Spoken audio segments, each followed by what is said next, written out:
ધોરણ 10 વિષય ગણિત પાઠ 1 વાસ્તવિક સંખ્યાઓનું સ્વાધ્યાય 1.2ની સમજૂતી. પ્રમેય 1.2. ધારો કે p એક અવિભાજ્ય સંખ્યા છે. ધન પૂર્ણાંક a માટે a સ્ક્વેર એ p વડે વિભાજ્ય હોય તો a પણ p વડે વિભાજ્ય હોય. એટલે જ્યારે a નો વર્ગ છે એ p વડે વિભાજ્ય થતો હોય તો એ પણ p વડે વિભાજ્ય હોય જ. આ પ્રમેયમાં સમજાવે છે. સમય અને અસમય સંખ્યાઓના સરવાળા કે તફાવત કેવા હોય છે? હંમેશા અસમય. સમય અને અસમય સંખ્યા હોય એના સરવાળા હોય કે તફાવત અસમય જ રહેશે. શૂન્યેતર સમય સંખ્યા અને અસમય સંખ્યાઓના ગુણાકાર અને ભાગફળ અસમય હોય છે. પ્રમેય 1.3. √2 એ અસમય સંખ્યા છે, સાબિત કરો. ધારો કે √2 સમય સંખ્યા છે. પહેલા આપણે હંમેશા જ્યારે આવો અસમય સંખ્યાનો દાખલો આવશે ત્યારે પહેલા વિરોધાભાસ ધારવાનું રહેશે. જે સાબિત કરવાનું છે તેનું વિરોધી ધારવાનું રહેશે. તેથી કોઈ અવિભાજ્ય સંખ્યા a અને b માટે √2 બરાબર એના છેદમાં b શક્ય છે. કેમ કે બંને સમય સંખ્યા, આ સમય સંખ્યા છે એટલે આવું શક્ય છે. હવે તેનો વર્ગ કરતા √2 નો વર્ગ બરાબર એના છેદમાં b નો વર્ગ. જવાબ આવશે 2 બરાબર a સ્ક્વેર ના છેદમાં b સ્ક્વેર. તેથી a સ્ક્વેર બરાબર 2b સ્ક્વેર. તેથી 2 એ a સ્ક્વેર નો અવયવ છે. આ કે ના, કેમ કે a સ્ક્વેર બરાબર 2b સ્ક્વેર છે તો 2 છે એનાથી આના ભાગ પડે એટલે કે 2 એ a સ્ક્વેર નો અવયવ છે. તેથી પ્રમેય 1.2 મુજબ 2 એ a સ્ક્વેર નો અવયવ છે, માટે 2 એ a નો પણ અવયવ કહી શકાય. તેથી a સ્ક્વેર બરાબર 2c સ્ક્વેર નો વર્ગ, બંને બાજુ વર્ગ કરતા.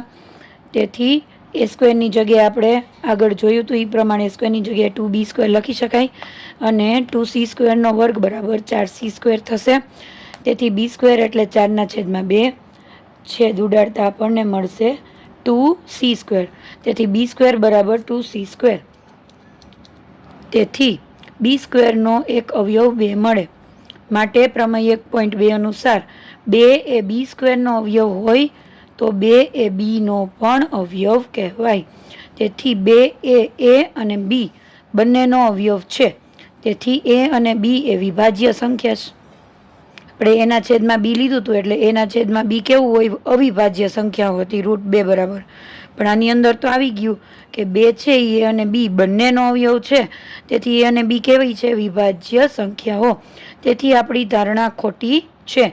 તેથી √2 એ અસમય સંખ્યા છે, આવું સાબિત થાય છે. ઉદાહરણ 5. સાબિત કરો કે √3 એ અસમય છે.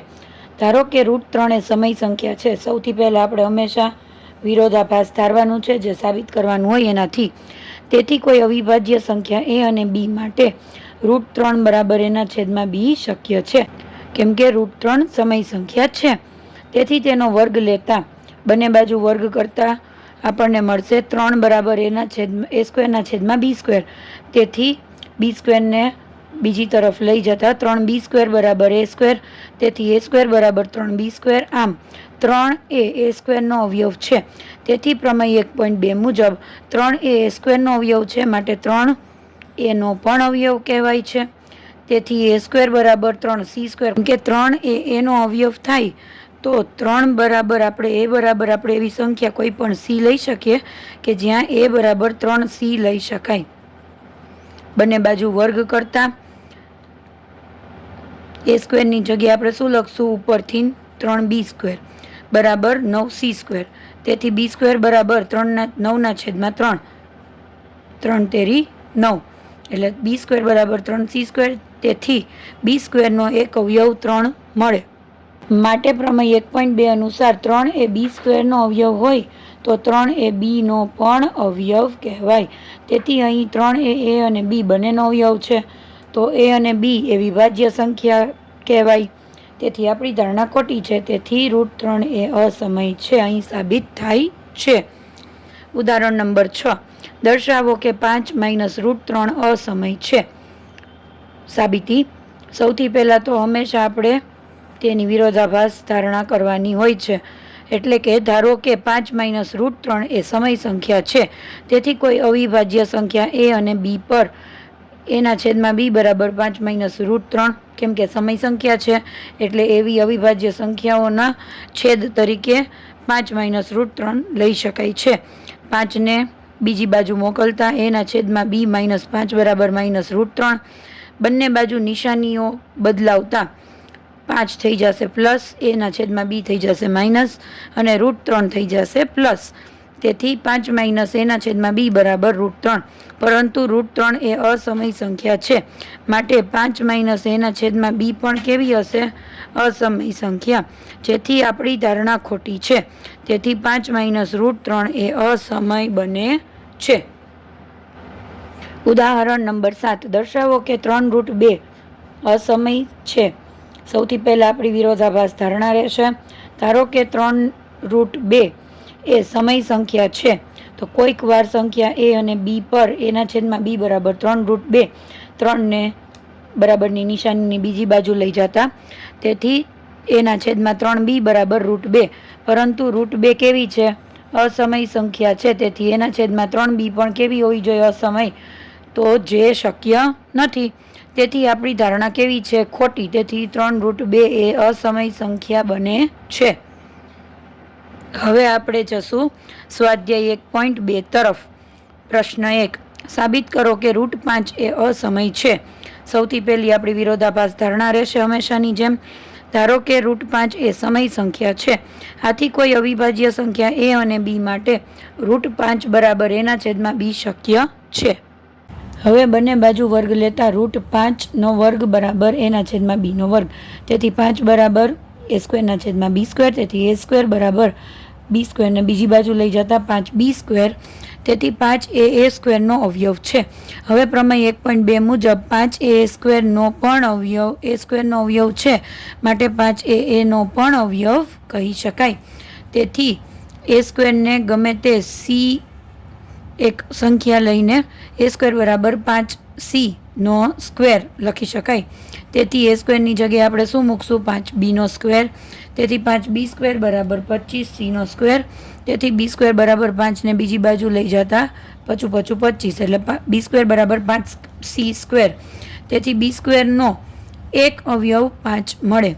માટે પ્રમેય 1.2 અનુસાર 5 એ જો b² નો અવયવ હોય તો 5 એ b નો પણ અવયવ કહેવાય. તેથી 5 એ a અને b બંનેનો અવયવ છે. તેથી a અને b કેવા છે? વિભાજ્ય સંખ્યા કહેવાય. તેથી આપણી ધારણા ખોટી છે અને √5 એ અસમય સંખ્યા છે. પ્રશ્ન નંબર 2, સાબિત કરો કે 3 + 2√5 અસમય છે. સૌથી પહેલી આપણી વિરોધાભાસ ધારણા. ધારો કે 3 + 2√5 સમય છે. તેથી 3 + 2√5 = a/b, જ્યાં a અને b પરસ્પર અવિભાજ્ય પૂર્ણાંકો છે. કેવા? તો અવિભાજ્ય. તેથી 3 + 2√5 = a/b.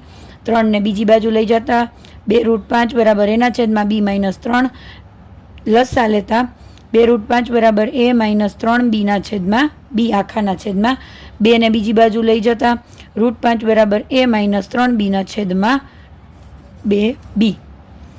a અને b પૂર્ણાંકો હોવાથી a-3b/2b એ સમય સંખ્યા છે. તેથી √5 પણ સમય સંખ્યા થાય. પરંતુ √5 કેવી છે? અસમય સંખ્યા છે. તેથી આપણી ધારણા કેવી છે? ખોટી. તેથી 3 + 2√5 એ અસમય સંખ્યા છે. સાબિત થાય છે. પ્રશ્ન નંબર 3, નીચે દર્શાવેલ સંખ્યા અસમય છે તેમ સાબિત કરો. પેટા પ્રશ્ન નંબર 1, 1/√2. સૌથી પહેલી આપણી વિરોધાભાસ ધારણા. ધારો કે 1/√2 એ સમય સંખ્યા છે, તો કોઈ અવિભાજ્ય સંખ્યા a અને b પર 1/√2 = a/b બંને બાજુ વર્ગ કરતા મળશે આપણને 1/b = a²/b². ચોકડી ગુણાકાર કરતા b² = 2a². તેથી 2a એટલે કે 2 એ b² નો અવયવ છે. તેથી પ્રમેય 1.2 મુજબ 2 એ બીનો પણ અવયવ કહેવાય.